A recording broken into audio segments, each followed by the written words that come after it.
grass grass grass মৰম দিলা চেনেহ দিলা বাটতে লগ পাই পিছে মৰমৰ বিনিময়ত পইচা ল'বা বুলি গম পোৱা নাছিলো একে একে দুই মইনা তুমি জয় দুয়ে দুয়ে চাৰি আমাৰ এতিয়ালৈকে গজা নাই দাৰি তিনিয়ে তিনিয়ে ছয় যোৱা বছৰত ময়ো যে প্ৰেম কৰিছিলো সেই কথাটো হয় কি মজা বহুত মজা কেচৰিয়া তেৰা ইসকে প্যাৰ ৰঙিলা উদৰে হাত লগা এবাৰ দুৰ্গা পূজাত চাবি কেনেকুৱা নকৰিব লগাখন কৰিম কাজল কি আইছে লিখি তুমে জানে জিতলি কি লাভ ষ্টৰিয়া দুৰ্গা পূজাত যে হাতত ধৰি ধৰি দুটাই ঘূৰি ফুৰে প্ৰথমতে মই প্লানিং কৰিম বোলো তাৰ বয়ফ্ৰেণ্ডটো কেনেকুৱা আৰু গাৰ্লফ্ৰেণ্ডজনী কেনেকুৱা তাৰ পাছত मुझको इतना बताए कोई कैसे तुझसे दिल न लगाए कोई जीतू কাপুৰৰ গাৰ্লফ্ৰেণ্ডজনী অলপ ডেঞ্জাৰ মানে তাৰ বয়ফ্ৰেণ্ডটো অলপ সন্দেহ কৰে আৰু জীতু কাপুৰৰ বয়ফ্ৰেণ্ডটো অলপ ডেঞ্জাৰ তাৰ গাৰ্লফ্ৰেণ্ডজনীক অলপ সন্দেহ কৰে সিহঁতৰ মাজত লগাই দিম মই গম দুগুণ কেনেকে লগাবি চা ভাই ইনভেষ্টিগেশ্যনৰ মতে যেতিয়া মই গম পাম বোলো এইটো বয়ফ্ৰেণ্ড অলপ ডেঞ্জাৰ সিহঁতৰ কাপুৰৰ ওচৰলৈ যাম তাৰপিছত মই ছোৱালীজনীক ক'ম hi my dear x baby মোৰ লগত প্ৰেম কৰি তুমি এতিয়া ভেদৰ লগত আছা ৱা ৱা ৱা ৱা দুটাৰ মাজত হ'ব আন্ধাৰ কাজিয়া বয়ফ্ৰেণ্ডটো যিহেতু অলপ সন্দেহ কৰে লাগিব ৰামায়ণ অথলে যাবি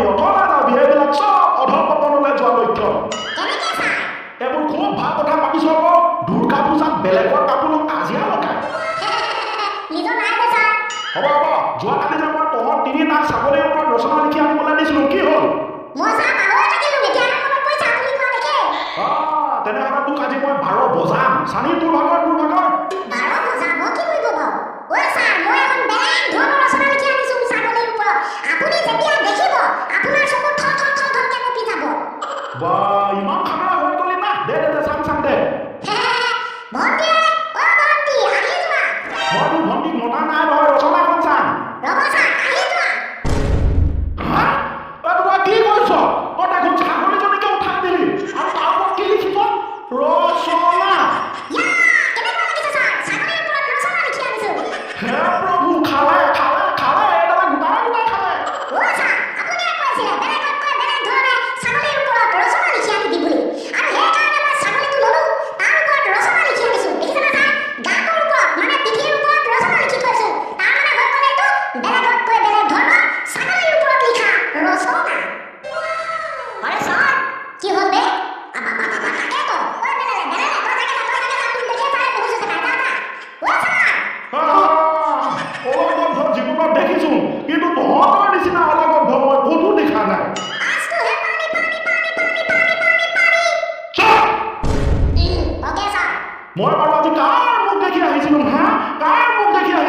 যে এনেকুৱা এটা ঘটনা সংঘটিত হ'ল লিখি আনিব দিছোঁ ছাগলীৰ ওপৰত ৰচনা তাৰ মানে ছাগলীৰ বিষয়ে ৰচনা ই গোটেই ছাগলীজনীকে উঠাই দিছে তাৰ ওপৰত ডাঙৰকৈ ৰচনা লিখি আনিছে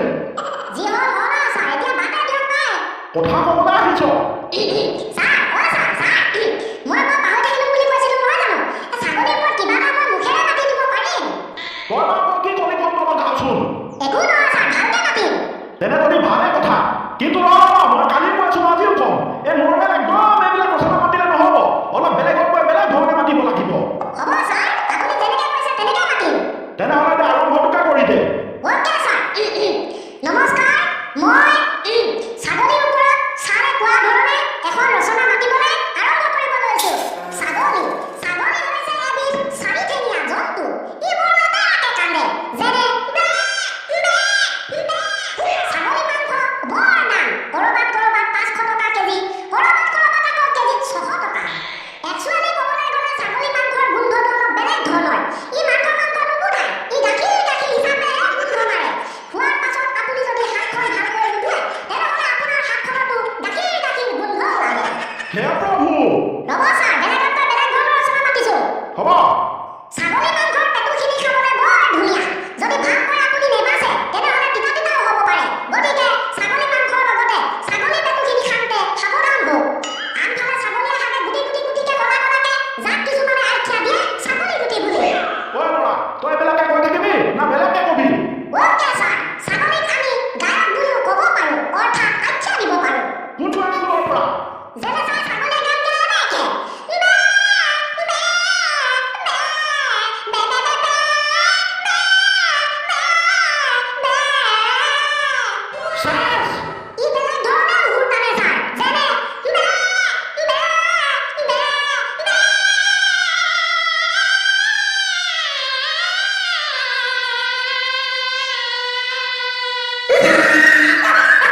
ওকে ছাৰ মানে ভালে পাইছো বাৰু মইতো একো লিখাই নাছিলো কিবা ভুল শুনা কৈছিলি মই নাই কোৱা ছাৰ এনে আৰু মুখৰ পৰা ওলাই গৈছিলে কিবা তাৰ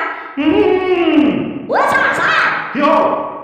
না কাৰোবাক পোৱা নিচ্ছা না কাৰোবাক হেৰুৱাৰ ভয় মুকলি আকাশৰ উৰণীয়া পক্ষী চিম্পুল আত্মা মই তোৰ চকু কিতা বকি আছ মনে মনে থাক এনেকে নহ'ব ছাৰ বোলে মাঘৰ গৰম জুলাই মদৰ গৰম চুলাই তোমাক আৰু মোক ভগৱানে কেতিয়া দিব মিলাই এই দাদা আৰু নহ'ব মই পলাব লাগিব ছাৰ দেখোন গুচি গ'ল দেখিছ কেনেকুৱা মানুহ নহ'লে ৰচনা প্ৰতি ছাৰক বেহুচ কৰিছিল কিন্তু মই এনেকুৱা ডাইলগ মাতিলোঁ যিটো ডাইলগৰ পাৱাৰ দেখি ছাৰে মোৰ পলাই গ'লগে হ'ব আমি জানো ছাৰে কেনে পলাইছে তাৰ আগতে পলাই গ'লগে বুলি স্পষ্টকৈ ক'ব লাগে হ'ব এৰোপ্লেনৰ ষ্টেচন মহাশয় বেলেগত